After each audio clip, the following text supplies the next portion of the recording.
UCLA is a university with unlimited possibilities for students that desire world-class academics and research, unmatched diversity, incredible cultural and social opportunities, successful alumni and career networking, first-class campus facilities, plus America's top intercollegiate sports teams. Located in Westwood, just a few miles from the Pacific Ocean, UCLA's 1 square mile campus is surrounded by famous cities such as Bel Air, Beverly Hills, Brentwood, and Santa Monica. Hi everybody, and welcome to Westwood for UCLA Bruin Talk. This is Allison Taylor. I'm Dave Marcus. We're thrilled to have you with us. Hope your holiday break is going well. UCLA athletes don't get much of a holiday break. They're working hard, and we're going to talk to a couple of them right after this. Before we meet our first guest, let's take a look at the upcoming events.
The UCLA cross-country team had their best finish this year in the NCAA championships since 1985.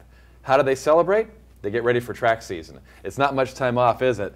David McDonald, Sr., and Coach Forrest Braden join us. And David, you finish one season, you go right around the corner, here you got track coming up. Yeah, every season kind of just leads into the next, and the preparation just restarts once again. We take a short little break, a couple days off, a couple days running every other day, and then it's right back into it, running every day, and it just start over again and get ready for the next one. Coach, I know you're a coach here for 4 years. You're also a runner yourself. You really can't take too much time off, can you, when you're a runner? No, there's no off season really, and I don't think these guys would have it any other way. I mean, it's part of our sport. It's part of what we do. I think if we only had a fall season, if Dave only ran cross country, I don't think he would be very happy. You need both. You need both track. You need cross.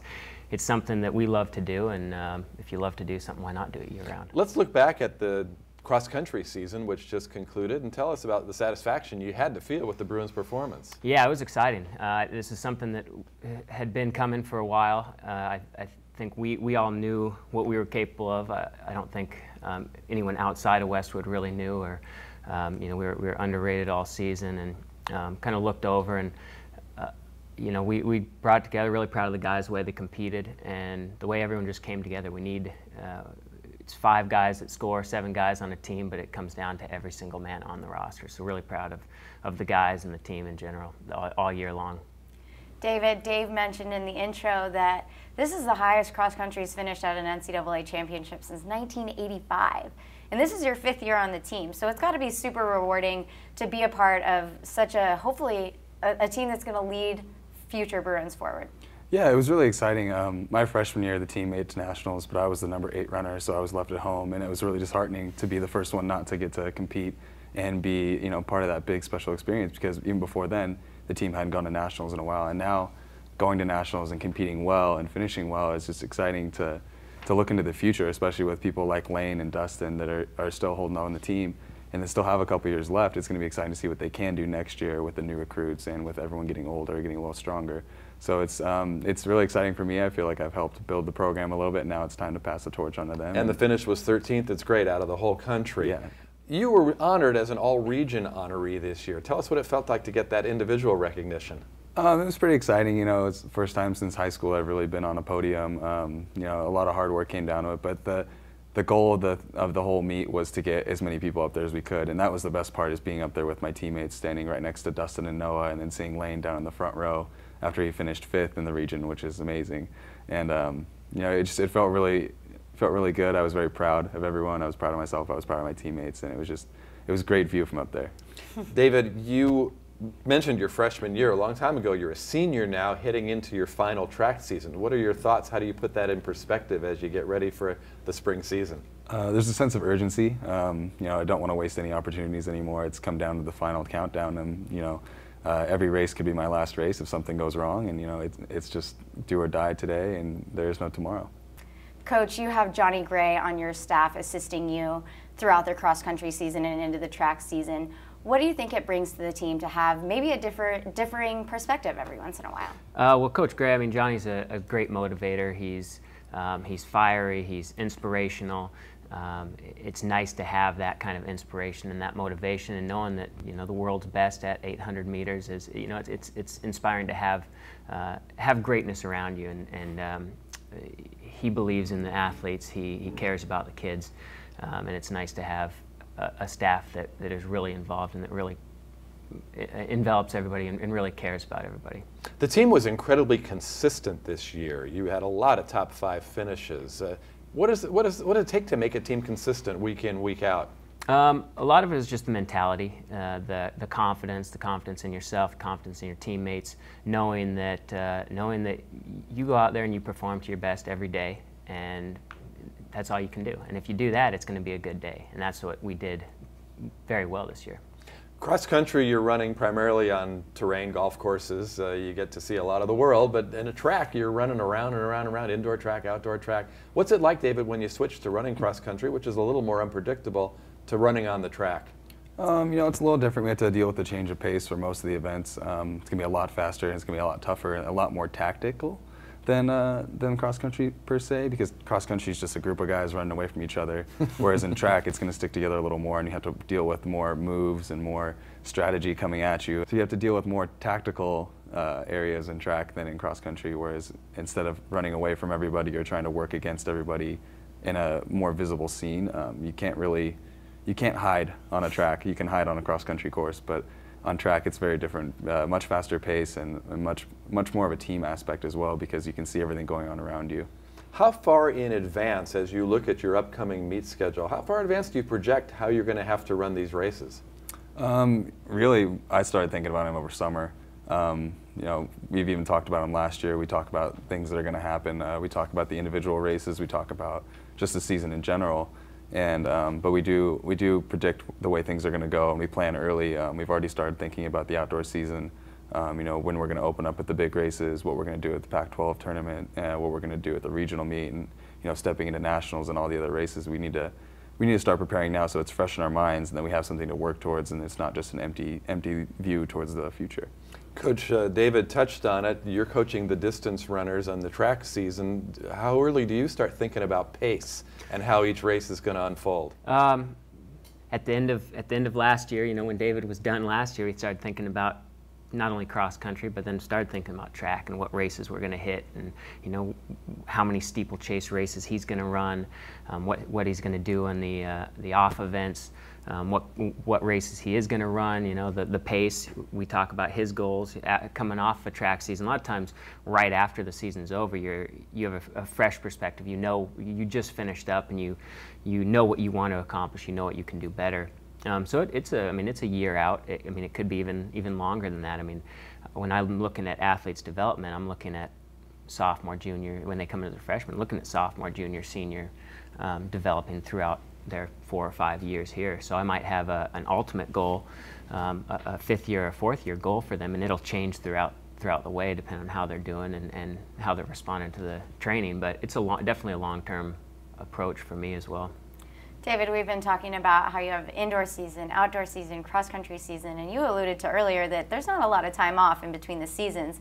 How do you make sure that you stay healthy basically year-round, because you don't really have time to get hurt? One of the biggest parts about our sport is getting to the training room and making sure we're taking advantage of all the resources we have here at UCLA. Icing, stretching, those are the biggest ones. Forrest has us do drills before every workout, and we do drills almost after every run.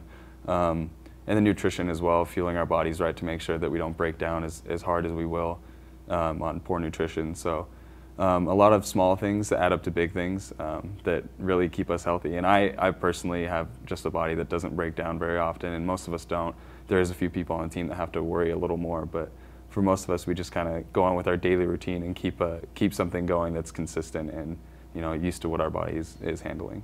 David, as you look over your college experience, how would you assess your development as a runner, as a student, as a person? How do you look back on the last 4 years? I think I'm just more responsible than I was when I was younger. My freshman year, I just was the wide-eyed freshman. Oh, I'm so happy to be here, and didn't really think that senior year would ever come. And now it's come down to that, and I feel like I've just grown as a person. And I'm older, and I'm a little more experienced now, and I understand the things that I have to do a little more. And it's more fun now that I know what I'm doing. David, instead of looking back, now I want to look forward. Upon graduation and finishing, track season, what do you want to go on to do? Do you want to run professionally? I've thought about it once or twice. It's a very small market with professional running, so it would be fun to do if I had the resources, but that's not one of my plans right now. I am going to plan on getting a job. I'm starting to apply places in about a month once winter break hits and once I start to have a little more free time. That way I can plan ahead for next year. I'm going to go work summer camp one last time in Pennsylvania that I've worked before, and then get a real job and start the real world. Coach, you're young enough to still relate to the things that a student athlete goes through when they start an athletic career at a university, and you've also seen it from the coach's side now. It's got to be satisfying to you not only to see people's development as runners, but also their development as people over the 4 years they spend at college. Yeah, definitely. I mean, I think the most important thing in coaching is building the relationship with the athletes, and it's nice to see a freshman coming in and the changes that person makes throughout. I mean, the running, that's the funnest part, I think, is the development and watching the improvements and watching the PRs and just watching an athlete grow stronger and get better, but then also growing as a person and hopefully leaving here a better person and with the experiences that they've accrued and everything they've been a part of, hopefully a great experience and something that they'll remember and really cherish and feel a part of for the rest of their lives. Running is often thought of, especially distance running, as a real solitary sport. The runner alone with his or her thoughts. But training is a real team sport, isn't it? Oh, definitely. I mean, those are your guys, those are your girls out there. You spend countless hours with them, long runs, 16, 18-mile long runs at times. That's a 2-hour run, hour runs every day. I mean, you're with these people a lot. And it's important to have a team that you care about and that you want to run with and that you want to win with, because it's a lot more fun. It's enjoyable to win with people that you care about. And I think that's been a huge thing for us this year as well. Just the camaraderie on the team and the way that everyone looks after each other and cares for each other. David, you compete in several different seasons, as we've been alluding to throughout the show. Which one do you like the best? Do you have a favorite? It changes a lot. In high school, I loved cross country, and then I came to college, and I did not like cross country very much, just because the jump in the distance, it was so different, it was so much harder. And then I started to really like track my sophomore year and my junior year, just because cross country was a little more tough. I hadn't quite figured it out yet, and I had figured out track a little more. But now it's back to where I love cross country. Just finishing the season, I had the most fun ever, and Coach was saying, the camaraderie on the team was just unbelievable. I mean, I love every one of those guys with all my heart, and it's one of the best teams I've ever been on. No one's ever been this close, and it makes things a lot more enjoyable, and that'll carry over into track, and I'm sure it'll make it just as fun. And indoor track is really fun because it's inside, it's a different element. We get to go to Seattle a lot, we get to run in the snow sometimes, so it's just a lot of different things that we don't get very often, so it seems more fun. Distance races indoors, you're going around so many times, do you ever get dizzy? Actually, no. Well, on the smaller tracks, I have gotten a little dizzy where I've kind of stumbled and almost fallen off the track, and they're banked as well, so it makes it a little tougher, and you definitely notice that you're spinning a little faster. Well, it's great variety, and we wish you the best of luck in the indoor and the outdoor season this year, your senior season. David, thanks for coming in. Coach, thanks for joining us. Always great to have you on Bruin Talk. Thank you, guys. Thank you very much. And we're going to come back with more UCLA Bruin Talk. We'll talk to men's volleyball after this brief public service announcement.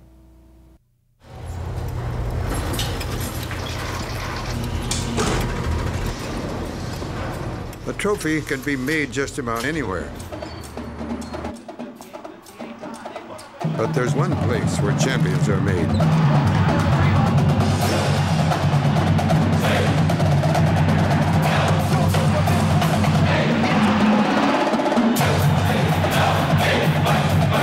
UCLA, champions meet here.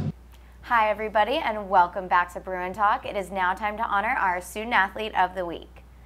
This week we honor Jordan Adams as our Athlete of the Week. In the game against San Diego State, he made 7 of 13 shots from the field in 28 minutes of play. He scored an impressive 5 of 9 three-point shots to post 23 of UCLA's 69 points. Adams made 3 three-pointers in a row at one point to tie up the game. It is the freshman's 5th time in 8 games where he has logged more than 20 points for the Bruins. Congratulations, Jordan, and good luck with the rest of the season. If you would like additional information about UCLA athletics, please visit our website at uclabruins.com. Jordan Adams plays in Pauley Pavilion. Our next guests get to go back and play in Pauley Pavilion, and Pauley Pavilion is going to be the site of the national championship in their sport. We're thrilled about the prospect of UCLA volleyball for the upcoming year. We're very pleased to be joined by Scott Vegas and Spencer Rowe. Gentlemen, welcome to Bruin Talk. Thank you. It's good to be here. I like the look. You dressed up for us. Yeah, well, we got to match you guys. So. Scott, we talked about Pauley Pavilion. It's got to be great to be back in that wonderful building. It is great.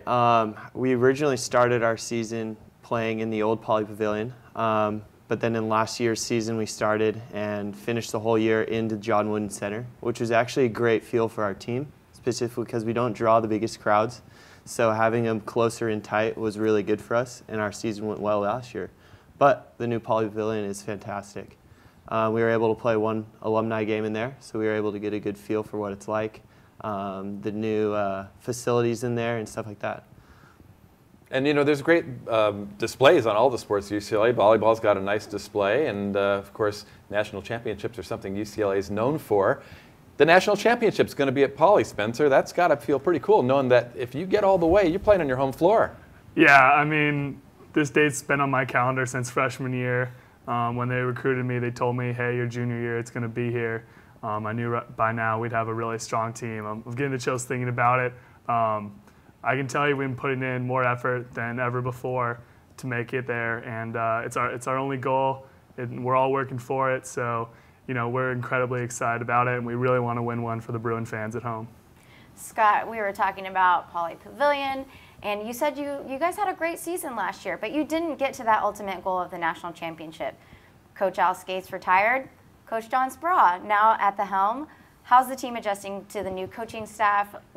It has to be exciting. It's very exciting. Obviously, there's a huge transition period where we're basically being taught a whole new system of volleyball.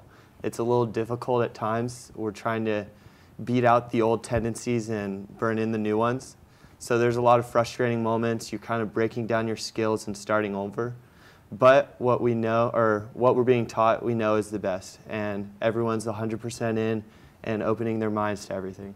Spencer, we had Coach Speraw on as a guest a couple of shows ago, and we were fascinated by him talking not only about the physical aspects of volleyball, but the mental aspects. He's real big on the mental part of the game. Tell us how that's been like with the transition and the new staff. Well, a big reason is Coach Speraw is an excellent role model for us, so you know we feed off his energy. Also, one of our assistant coaches, Andrea Becker, she is a sports psychologist, so before we start practice every day, we do mental exercises, kind of get ready, get in the present.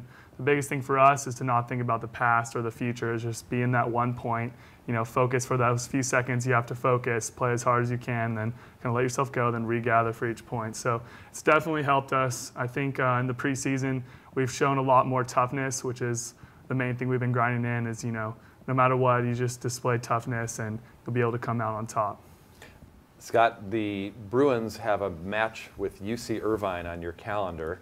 National champions last year, coached by John Speraw. That is going to be crazy, isn't it? We're looking forward to it. It's going to be an exciting match. They have very skilled players. They did not lose much in the offseason, whereas our team did lose a big amount of seniors. But we're rebuilding. We're learning. This is a big transition period. We actually played them once in preseason. They got the better of us that day, but I think it fueled us to see what we can improve to. Spencer, the Bruins went undefeated in preseason play in the fall. That has to give you a lot of confidence moving forward into a big year for UCLA volleyball. I mean, new coaching staff, new goals. What does it feel like to have that confidence going forward? Well, yeah, it's all about coming out on top every day, you know, being the same guy. You know, no matter who you're playing, you're going to play your heart out no matter what. So, you know, when we went undefeated in the SAC tournament and the other matches where we played our starters, it gives us a good boost because, you know, we know what we can do when we play well. And also when we looked at the tape, we saw there's lots of areas we can improve. So it's good to know that we're winning now, you know, while we're still building up our, you know, what we're trying to do with our new offense. But we know that once we get really going, we're going to be a pretty scary team to play, so we're excited about that. You guys are both 6'6". That's huge to the general population. Not so much in volleyball. Scott, you're on opposite, and Spencer, you're in the middle. 6'6" middle blocker, not that tall. How much do you have to rely on technique to perhaps make up for the fact that guys are bigger than you in the middle? Well, I think for me, I beat people with speed, so I'm faster. I can get up faster. Also, I can jump higher than most other middle, so if I'm up quick and fast, no one's going to be able to stop me, and I don't think that height at all is a factor. Scott, playing collegiate sports, especially here at UCLA where the academic schedule is so rigorous, is challenging all the time. How do you make sure that you maintain your grades and your athletic playing level throughout the entire year? Well, thankfully, this last quarter, our practices were in the morning, so we'll be practicing at 7:30 in the morning, and if I wasn't on the team, I'd probably be sleeping at that time. So I'm able to study in between practice and classes, which are usually at night. Mm-hmm. So there's a block of about a couple hours where I'm able to take care of all my studies, and yeah. Plus, you're already awake. You might as well get some studying done, right? Yeah. One of the things about volleyball that is the highest level of risk-reward is the serve. Scott, you're a great server, but there's always that fine line between going for the ace and hitting the service error. How do you weigh that in the course of a match about when to go for it, when to not go for it? I mean, it's a big emotional feel. Obviously, there's the situation in the game. If we're making a run, we're getting points, we're slowly catching up. Personally, I'm going to take a little bit off and place like a smarter serve. Whereas if we're winning and I'm feeling good, I get a good toss, I get what I want, I'm going to go for it. Spencer, as a middle, you've got things going past you on the serve and stuff, and a lot of times you probably don't even know that the serve's into the net until you see it whiz by your ear. When you're on the receive side, what are you looking for in the middle when the other team is serving, if they're going to float it short or if they're going to hit it long? What are you looking for as the other team's back serving? Well, the first thing for me and my responsibility is to make sure to get any balls off the tape. So if the other team hits it into the tape and it kind of pops over, that's my ball to pass. Also some short balls, if it's harder for our outside hitters to get there, you know, I'm confident enough I'll take that pass. So the first thing I do is after I rule out that I'm not going to be the passer, then, you know, I look back to find my outside hitter, follow the track of the ball, and then my focus is to get up fast for the quick attack. Because I need to be up in the air before the setter even releases the ball. So mainly I just check the pass real quick, and then I'm following the ball and just going for it, and then getting up as fast as I can. People that have not been to live men's volleyball really need to come out to Poly Pavilion. The sport is so incredibly powerful and so incredibly fast. You're going to get a lot of exposure this year on the Pac-12 network that you didn't have in the past. How excited are you about the prospect of having a lot of your matches on TV?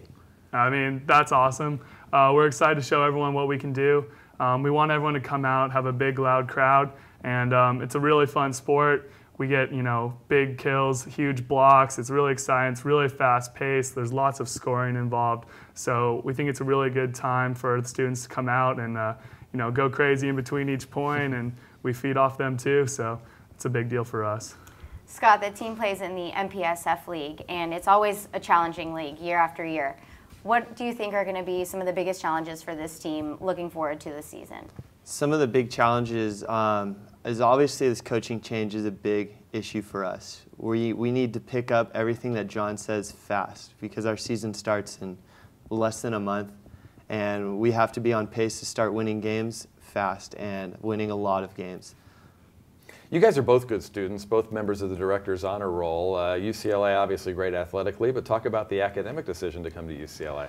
I mean, it was, for me, there was no other question where I'd go. The other universities that I was looking into, their academics did not match up with UCLA's.